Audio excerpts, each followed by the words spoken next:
কামাখ্যা মন্দির শুধু আসামের গুয়াহাটিতে অবস্থিত একটি প্রসিদ্ধ তীর্থস্থান নয়, এটি বিশ্বজুড়ে তন্ত্র সাধনার অন্যতম পীঠস্থান হিসেবে সুপরিচিত।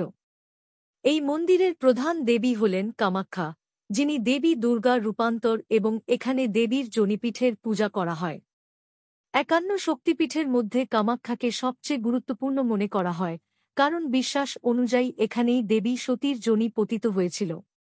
তন্ত্র সাধনার ক্ষেত্রে কামাখ্যার একটি বিশেষ স্থান রয়েছে। প্রাচীনকাল থেকে এখানে বিভিন্ন ধরনের তান্ত্রিক ক্রিয়া, যেমন বশীকরণ, স্তম্ভন, উচ্চাটন ইত্যাদি সাধিত হয়ে আসছে। এই মন্দিরের আশেপাশে বহু তান্ত্রিক ও সাধকদের আখড়া দেখা যায়, যাঁরা নিভৃতে কঠোর সাধনা করে থাকেন।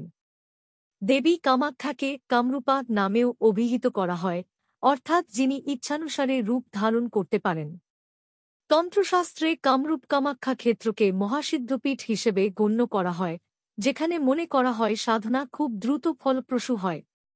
প্রতি বছর অম্বুবাচী মেলার সময় এখানে দেশ বিদেশ থেকে অসংখ্য তান্ত্রিক ও ভক্ত সমাগম হয়, যা এই স্থানের তান্ত্রিক ঐতিহ্যকে আরও উজ্জ্বল করে তোলে।